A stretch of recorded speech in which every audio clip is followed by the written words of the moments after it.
Today on Locked On Rockies. This isn't a surprise to Rockies fans, but there continues to be more and more pressure on the Rockies' reputation crisis.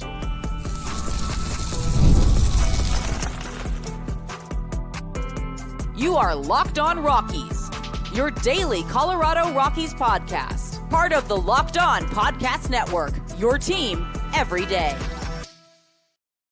Rock on Rockies fans, welcome into the Locked On Rockies podcast for today, the 6th day of June in the year 2025. I'm your host of the Locked On Rockies podcast, Paul Holden, bringing you your daily Colorado Rockies talk right here on the Locked On Podcast Network, where you can find your team every day. If your team is the Colorado Rockies, guess what? You're in the right spot, because that's what we do around here each and every day, free and streaming on your favorite streaming services, bringing you your daily Colorado Rockies talk. And we're on the Locked On Rockies YouTube channel, where you can be part of the show. You can fire off your Rockies hot takes. You can let me know what's on your mind when it comes to the Colorado Rockies. On today's episode, I want to talk about the reputation crisis. I want to talk about the fact that the Rockies have gotten lots of coverage of late. And I just wanted to see, get your thoughts in the comment section and kind of give my thoughts as well, is because there's been some interesting stuff. And I want to dive into that. We'll, of course, look ahead to the Mets rematch as well, as the Rockies have an off day on Thursday. So no baseball to recap for that. So we'll look ahead for the actual baseball. But I think this is an important conversation here to be had about the Rockies and the state of the Rockies right now. Before we dive into everything, got to let you know that today's episode is brought to you by FanDuel. Right now, new customers can get $200 in bonus bets when your first $5 bet wins. That's at FanDuel.com. So I wanted to start this here.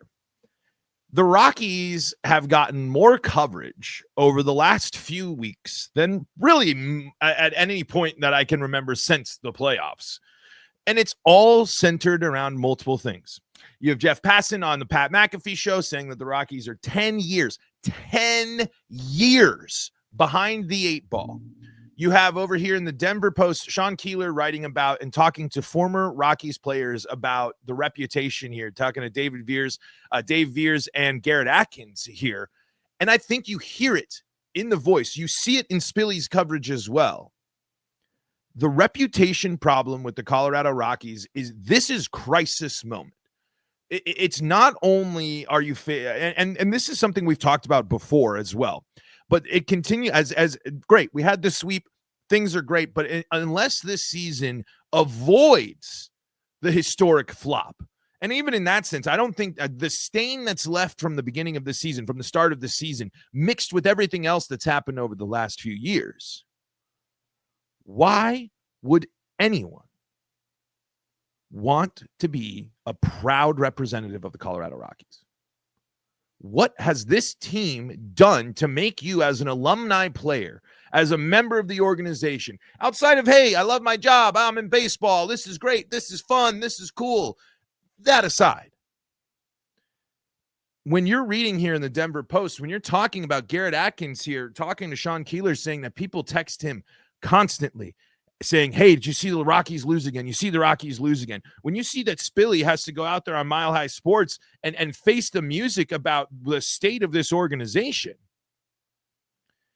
it highlights that nothing, to respond to this season with nothing is going to shatter even the last shreds of reputation that you have as an organization. Ball players are going to sign contracts to keep playing ball no matter what, because it's their job and it's what they do. But do you think if Orlando Arcia had the choice, would he want to be a Colorado Rocky or an Atlanta Brave like he started the season?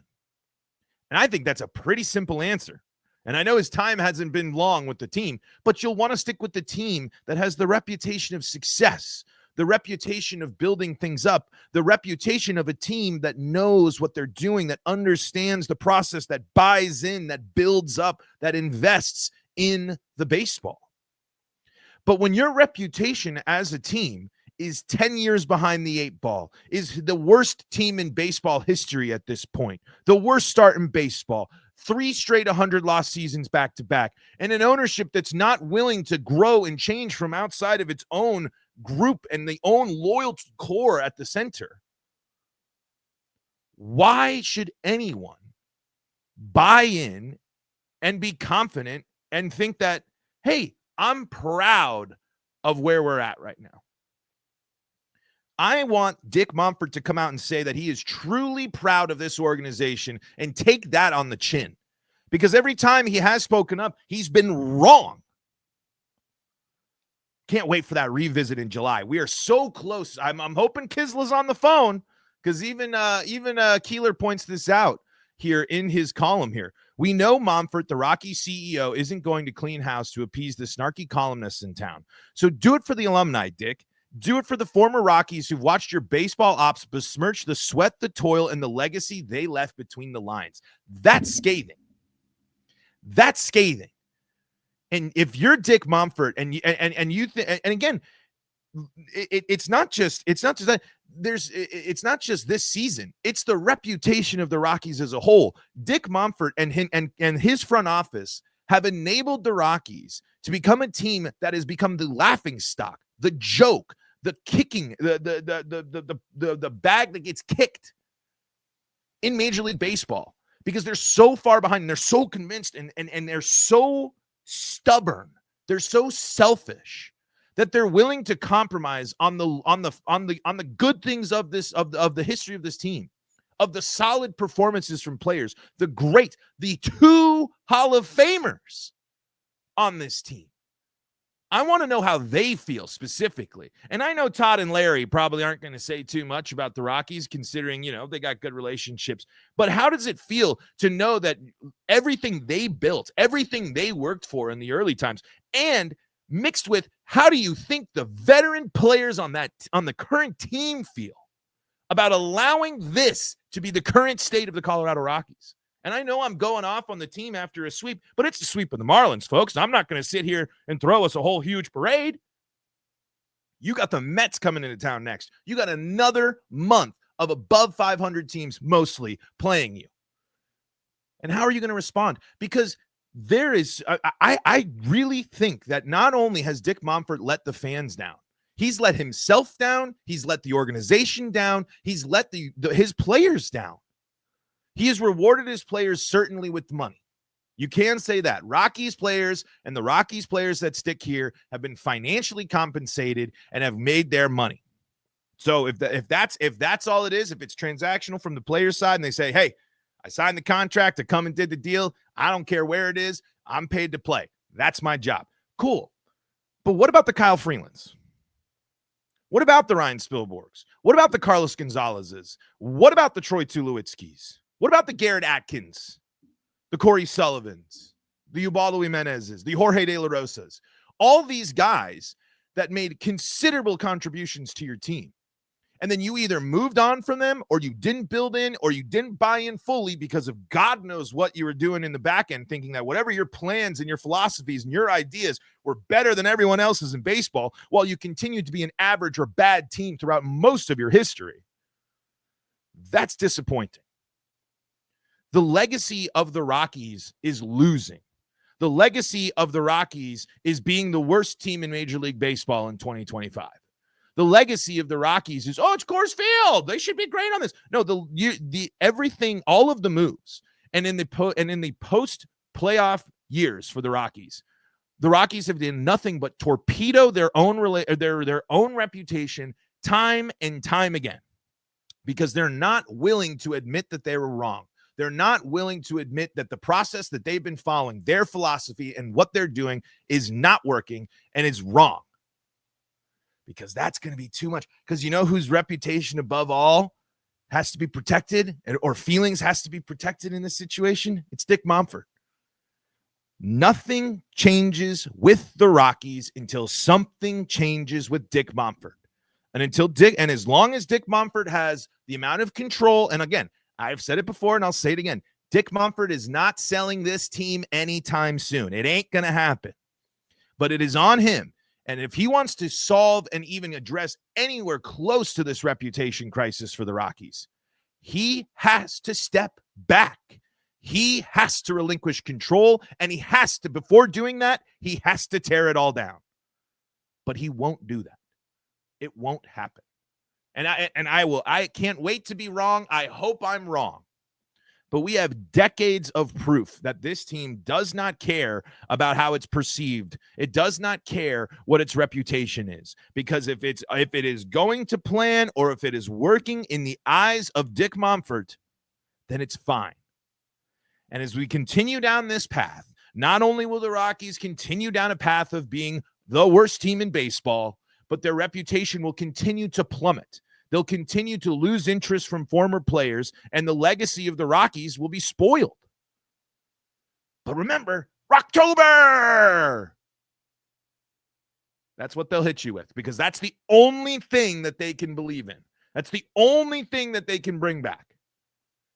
It's the only thing that they can focus on. Because everyone else, they don't give a hoot about the Rockies. And their thoughts about the Rockies are not good. So it's going to take a lot of work to not only rebuild this reputation, rebuild this team.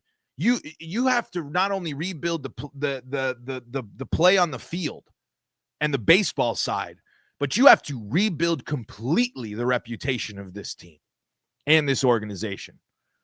Because I find I mean, there are teams that there might be some other things, and mainly ones the Rockies just played, that team trying to figure out in Sacramento over there, team in Chicago as well. Maybe those are the other ones where people are like, I got no interest in that. At least when you go to the Rockies, you know you can probably get a paycheck and kick your feet up a little bit, as long as you're all right with getting your ass kicked for most of the season. Because you'll at least get playing time and you'll be set. Until and the Rockies' reputation crisis is a huge problem. It's not fun to be a fan, to be a host of a podcast, to care about a team that is the constant laughingstock of Major League Baseball. And it blows my mind that the front office is okay with it. They can say they're embarrassed. They can say whatever. They can give me whatever fluff that Bill Schmidt wants to say. That's fine. I don't think it truly doesn't seem like they care that much, because if you care about your reputation, if you care about stuff like that, you'd start making some changes. But we got no history of those changes coming anytime soon. I want to read a little bit about from this ESPN piece about the vibes in the clubhouse for the Rockies. We'll also take a look at the Mets rematch here this weekend. And again, let me know your thoughts on the Rockies. Am I just ranting and raving here? Am I just being kind of am I just out of nowhere here with this rant today? I was just kind of inspired by that, because it just boils my blood how many times the word embarrassing has been associated with the Rockies in this season. And it's totally true. It's 100% correct. But for the legacy and for players, former players, to lose their pride in being a Rocky, that sucks. And that is directly a result of the actions of this front office. Let's keep chatting it up here on today's episode of Locked On Rockies. Before we do that, though, got to tell you about the folks that help make this show possible, and that includes Trade Coffee. Let's be real. Now, this ain't the case for me, because I'm not a coffee drinker, but I know this. I've been around my wife, all of my roommates, all my friends. Coffee isn't just a drink. It's a ritual, a lifeline, the thing that gets you from half asleep to fully functioning. And if it's that essential, why settle for anything less than amazing? That's where Trade Coffee comes in. Trade is the #1 coffee destination in the United States, delivering fresh, incredible coffee from over 50 of the country's top roasters, whether you're a cold brew fan or a pour over purist. And boy, have I heard all about the differences between cold brew and pour overs. There's a lot of differences in the way you get your coffee. It's pretty fascinating. They've got a roast that you'll love. The coffee, it always smells fresh. It's amazing. That's the one thing. I might not drink coffee, but I love to smell it. And you can't beat Trade Coffee. It ruined grocery store coffee, that smell, and it's ruined grocery store coffee for friends as well. Right now, Trade is exclusively offering our customers 50% off your 1-month trial at drinktrade.com/LockedOnMLB. That's TRADE.com/LockedOnMLB for 50% off your 1-month trial. That's drinktrade.com/LockedOnMLB. Rocking and rolling here in segment number 2 of today's episode of Locked On Rockies, where you can find your team every day. And if your team is the Colorado Rockies, you're in the right spot. That's what we're doing around here. Talking Rockies baseball, free and streaming on your favorite streaming services, bringing you your daily Colorado Rockies talk. Got a little fired up there in the first segment, but I think that's what sucks the most about this season. I mean, and it's pointed in this article, and it's pointed out here in this the vibes here about in this piece from ESPN from Jesse Rogers, how Rockies are handling all-time worst start to MLB season. And here's what Kyle Freeland says. You asked me back in 2017 or 2018, I would have said there's no chance that this is happening, Freeland told ESPN recently. You realize how special those seasons are. And just think about that. Just think about the experiences. And again, they're playing on they're players on the field. They are. It's not just Dick Monfort and company that they have been the players on the field. They have been the ones that needed to perform. So this is not excusing them. But think about it. Think about where Kyle Freeland, Ryan McMahon, Senza, Herman, think about the beginning of their career and what they were symbolizing and what they were starting and what they could have started in Colorado. Not turning things around. Back-to-back playoff appearances, fighting in the NL West, taking the Dodgers to a game 163, being right in the mix. And instead of following that up, instead of building around the core and the pieces, and I know McMahon wasn't as big of a role then, and you know, but Senza, Freeland, Marquez all played a role in that. But for these veteran guys who shoulder responsibility in this as well, but for them to see where the team has come and where the team has ended up, that has to eat you up on the inside a little bit. You committed to being this team. You committed to being here. You committed to being a part of this. You committed to this owner and this team that said they were going to do, that they're turning things around, that they got the young guys, that we're going to do this. We're going to buy it. Boom, boom, boom. We're going to build around Nolan Arenado. Don't worry. And I know that this is pre-Schmidt here. But think about then to now. Worst start in Major League Baseball history. On track to be the worst team of all time. That sucks. And yes, while they need to perform on the field and do their jobs, it also in the background comes with, what the hell? Where's the player development? Where is the growth? Where is the others? Where are the resources? Where are the things that this organization is going to provide to me in order to grow and become a better player? Thank God for, if you're Dick Monfort, you're sitting there saying, thank God that I got players that can keep the vibes going, as this whole piece is talking about how the Rockies vibes are hanging in there.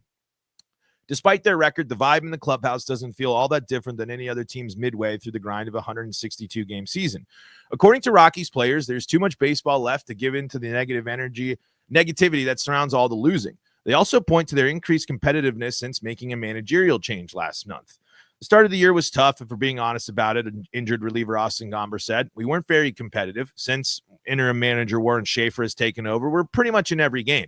But it's not going our way. It's easier to keep the attitude positive. I know we're competing every night. At the beginning of the year, that wasn't the case. Freeland added, you can't be mailing it in right now or closing up shop. We have a lot of learning to do as a team, with a lot of young guys doing that learning.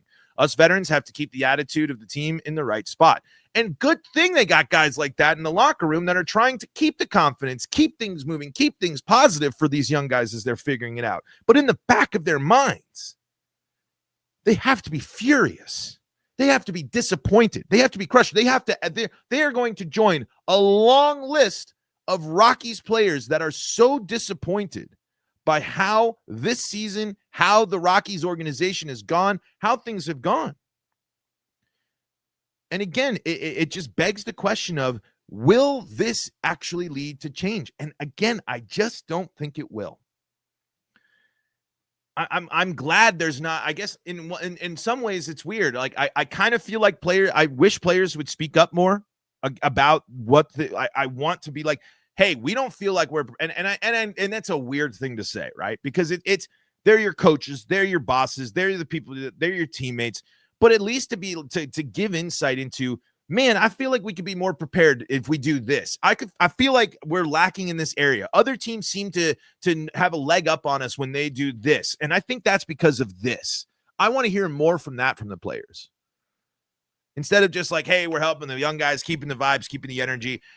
I would like this team to speak out and criticize a little bit more the lack of resources that they're given to be successful. Give us some more looks at how behind the eight ball the team really is, but you can't really do that, right? It's biting the hand that feeds you. It's also being like, what you're looking for excuses. There's a lot of ways that can be interpreted in the wrong way. It just goes back to, though, that reputation does matter, and this legacy matters, and these bigger things matter. And when you constantly soil that, not only does it make it a less enticing place to try to bring people into play, but to get the support on the outside, to get people buying in, to get people believing in, to get energy and vibes and everything up about the team, you have to work on these things. So I'm glad that, we're hearing about this. I'm glad that the vibes they're staying it up, and they're talking about finishing, and they're looking for the right type of stuff. But here's the deal. The lack of production on either side of the ball has led to blowouts. They've led here. The Rockies' struggles come down to this. We have to start here. They have given up the most runs per game while scoring the least. That latter is stunning considering the hitting advantage they've enjoyed over the years playing at the league's highest elevation in Denver. Again, I hate that because you're just totally leaning on it's Coors Field. You immediately have to hit. It's so easy for people to just like, it's Coors Field. You got to hit. You're plain and simple. It's Coors. You got no excuse not to hit the ball. You still got to hit the ball. You got to be a skilled hitter to take advantage of Coors Field. And that's not what the Rockies have developed a lot of lately. They've enjoyed going into the season. The lowest the team ranked in scoring since Coors Field opened 30 years ago was 22nd, achieved last season. The lack of production on either side of the ball has led to blowouts. They've lost 16 games by at least 5 runs and heartbreaking losses. They're just 6-11 in 1-run games. Some stick with you, McMahon said. We have guys that care, and when you care, you carry it longer. But if you keep holding on to the night before, it's not going to help you today, and it's going to be a long season. You have to flush it. You have to flush it might become the team slogan as the organization is attempting to turn the page on its horrendous start, pointing some improvements since the 40-year-old Schaefer took over for 67-year-old Bud Black. Anyway, has a page turned?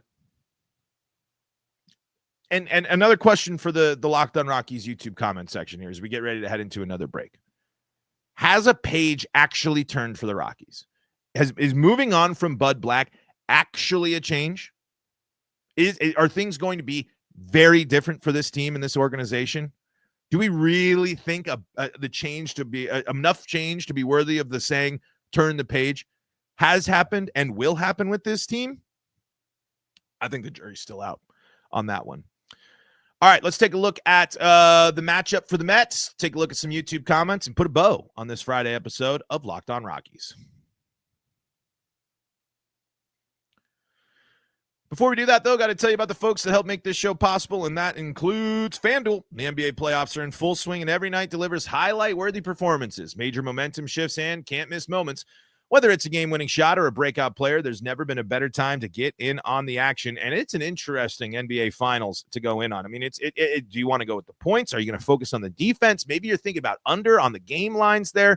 FanDuel makes it easy to stay in the game before tip-off and live. That's right. You don't have to get it all in before tip-off. You can get into the action on live stuff, live bets, live same-game parlays, all sorts of stuff available when the game tips off. With player props, performance trends, and same-game parlays, fans have more ways than ever to play smart and win big. And how about this? Maybe you want to just get started. Maybe you don't want to go overboard. Well, if your first $5 bet wins, you're going to get $200 in bonus bets. That's right, $200 in bonus bets if your first $5 bet wins. So you could do it on something super duper simple, like the lowest point total possible for SGA or something like that against the Pacers in this series. You're going to get yourself $200 in bonus bets to use across the sports world. New to FanDuel, it's the perfect time to sign up. Head to FanDuel.com and place your first $5 bet. If it wins, you'll get $200 in bonus bets. Make every moment more with FanDuel, the official sports betting partner of the NBA. Locked On Rockies here, wrapping things up on a Friday pod here as the Rockies get ready to take on the Mets here. The Mets 39-24, 15-17 on the road here. The Mets coming off of a hard-fought and close series split against the Dodgers there. And again, doing it on the road as well. So certainly, as we just saw with the Rockies and the Mets, the Mets sweeping away the Rockies. Rockies now got to make it a little bit more uncomfortable for them here at home. And it's going to start with this. I think the secret here is I don't like the matchup here for Antonio Senzatella against the Mets. His 1.98 whip, his ERA of 7.14, and the 98 hits he's allowed in 58 innings pitched and the 11 home runs. That is worrisome. And I don't know if the long ball is going to be the biggest weapon for the Rockies here in this opener against Senga, because he's only given up 3 home runs. However, here is going to be the big difference maker in this first game, and if the Rockies are going to make it uncomfortable for him. Walks. Senga has walked 28 batters in 62 innings so far. He's also struck out 59. So, I mean, the strikeout numbers, and we know the Rockies' issues with strikeouts, certainly going to be an advantage there. But with Coors Field, if you can get those runners on, you can get if you can get some free passes, get some bases, make it uncomfortable early, that's a Coors Field victory right there. That's going to be the secret to taking down the Mets here in game 1. Patient at bats and timely hitting when you can drive them in, if you are, in fact, able to get those walks. That is huge, because when you compare in terms of walks, that's 11 more walks for Senga compared to Senzatella and only 4 more innings pitched. But here's the huge difference between these two pitchers, and not only just in the ERA and the whip. Senzatella has allowed 43 more hits in 4 less innings pitched than Senga. That's just the huge problem. And the warning signs, I think, are going to just continue to blare and blare about Antonio Senzatella. And I wish I could be a little more positive there, but the profile just doesn't work for the Rockies. The performance hasn't worked for the Rockies. Warning signs abound for Senza. But the Rockies can be patient at the dish, get some timely hittings. I think they can do some damage if they're able to draw some walks here. All right, let's finish out with a couple of Rockies comments from the Locked On Rockies YouTube section here. Hell's Hero says, it took 65 days for the Rockies to go from single to double-digit number of wins. By that math, on August 7th, the Rockies will hit triple-digit in victories. Hells, you let me know when that gets revisited. You let me know how that goes. We'll check in on that comment here in 2 months and 2 days. Jonesy Gaming says, the Rockies are 2-0 on games I've attended this year. They should sign me to a contract. One in Tampa early this year and one against Miami today. That was earlier in the week. Jonesy, you better be buying more tickets, my friend. You better be heading to Denver and getting us a nice series upset here against the Mets. Felix says, Rockies Nation with the fire emoji. Jim Crucera says, go Rocks. Useless Trucker, who's been a little fired up. He's been wanting the madness to continue. Didn't like that the perfectly good record of under 10 wins got ruined there. Moon Unit says Paul nailed it on his prediction. They didn't have a chance to win a series until Miami. That, again, it's important context throughout this. You're still historically bad, but man, that schedule, no favors. RK says, I used to watch 120 plus Rockies games a year, but Dick Monfort has killed my passion ever since the Nolan trade. I've barely watched 30 games in each of the last 2 to 3 seasons. I just don't care, and it's so boring to watch this team. They've certainly been painful and boring to watch a lot. But I appreciate that you still tune into Locked On Rocks there, RK, because with how many times you comment, it would definitely seem like you watch a lot more than just 30 games. So if we're your Rockies content, then I appreciate that, and you hanging on here with the team as well. ADK says the Rockies and Marlins fans deserve better from their ownership, especially the Rockies fans. Good Lord, you people show up time after time. If the Dodgers suddenly had the Rockies record, the kind of people Los Angeles would have burned Dodger Stadium down to the ground. I think there's a lot of teams that would be way more up in arms than Rockies fans, but unfortunately, Rockies fans been pretty beaten down by the results of everything and by where they're at. And unfortunately, bad Rockies baseball is just kind of par for the course. Now, when it's this bad, that's when the ire in the fire gets a little bit more for Rockies fans. And finally, Anthony says, is Tovar back on Friday? Anyone heard an update? No official updates that I have seen. The only thing that I have seen is from Thomas Harding's reporting here on 2 days ago, saying that he is expected still to play on Friday. It was a precautionary move. It wasn't there wasn't a lot of concern, but it was a more of that precautionary type measure. So I don't know.